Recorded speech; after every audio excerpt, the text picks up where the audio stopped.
you ever noticed that no matter what's going on in the economy, no matter who's in power, no matter what outside circumstances, no matter what natural disasters are going on, there are some people who are prospering and there are some people who aren't? What's up with that? Today, I'm going to share with you 3 strategies to wire yourself for abundance so that you will attract prosperity to you no matter what's going on in the world around you.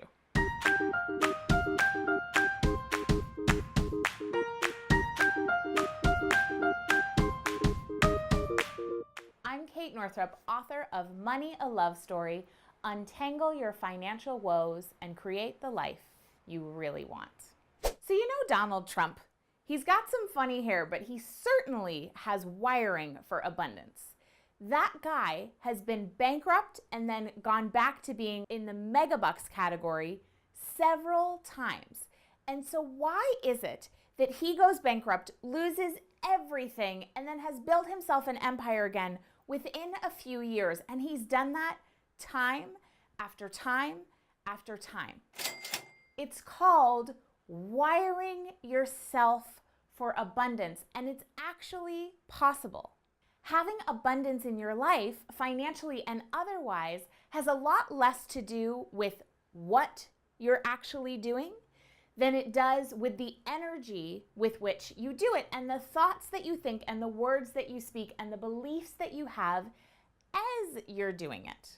So the good news is, even though you have no control over the economy, you have no control over whether the Democrats or the Republicans are in power, you have no control over what your boss is doing or what your coworkers are doing or how business as usual is going, what you do always have control over is your thoughts, your beliefs, and your behavior, because those are the things that create your reality financially and otherwise. So here are the 3 key things that you need to do in order to wire yourself for abundance. Number 1, pay really close attention, like really close attention to the words and the thoughts that you have when it comes to money. Think to yourself, what were some of the things that you heard growing up? Maybe it was money doesn't grow on trees. What do you think? I'm made from money. We can't afford that. Those are kind of a lot of the phrases that many of us heard growing up. And as an adult, if those are the phrases that you're repeating in your mind over and over again, guess what you're creating? A reality of lack. On the other hand, if you're speaking words of abundance, words of gratitude, words of prosperity, and you're thinking those thoughts as well, if you're celebrating other people's success, if you're celebrating your own success and living in gratitude, what you're going to do is create a life of abundance and affluence and prosperity. So as you're going throughout your day, notice the conversations you're having around money and turn them on the upswing. Bring the silver lining in and notice what's going on in your mental chatter as well. When we are thinking thoughts of lack, we block our abundance. But when we're thinking thoughts of abundance and gratitude and prosperity, we open the floodgates wide to that flow of abundance into our lives. Number 2, watch your judgments. One of the most common things is judging people who have money. Why? Because underneath, we're actually probably jealous. So there are phrases like, oh, well, they have more money than God, or rich people are greedy, or, well, easy for them to say, they're like the Rockefellers or something. But when we judge other people who have abundance, how could we possibly expect our unconscious mind to allow us to have that which we're judging in other people? It just makes no sense. So instead, celebrate the successes of those you see around you who have the kind of abundance you want.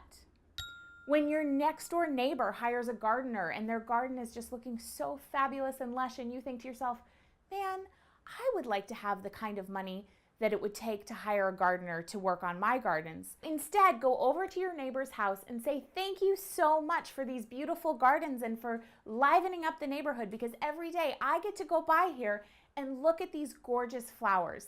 Thank you, and they're so stunning.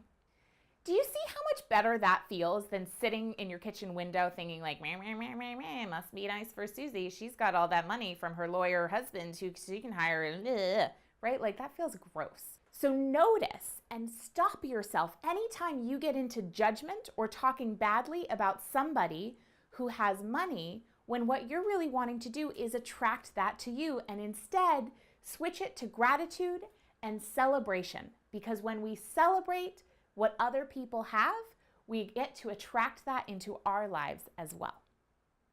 Number 3, notice your own abundance. What we put our attention on grows. And so if you're wanting more abundance in your life and to wire yourself to attract more abundance in your life, guess what you have to do? You gotta notice where you're abundant now. Here's an example for you. Say you're wanting to have more money in your bank account and you're thinking, you know what? I'd love to have a few more zeros before the decimal point. What I recommend doing is looking at your bank account balance every day and celebrating the money that you have in there. Now, some days, if things are a little bit tight, and I have been in this place, some days there actually will be a negative balance in your bank account because sometimes you go into overdraft.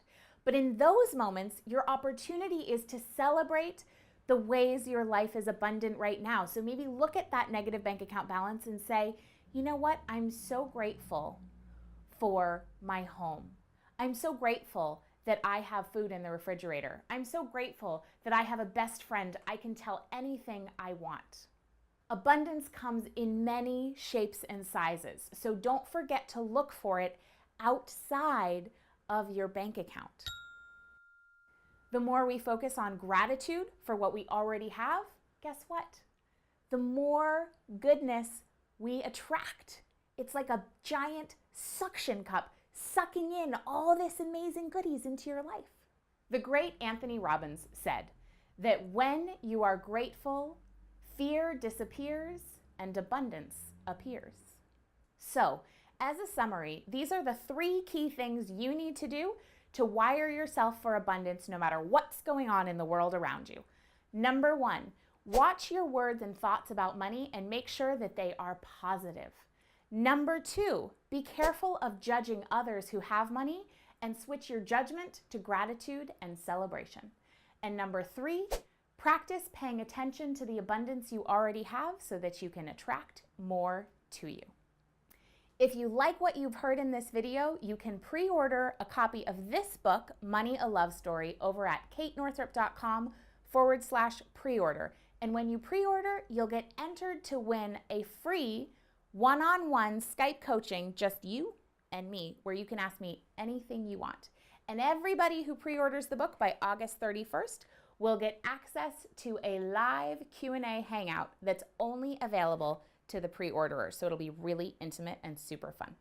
katenorthrup.com/pre-order. And if you liked this video, press like below, subscribe here on YouTube so you don't miss another episode of Financial Freedom Friday, and I will see you next Friday for the next installment.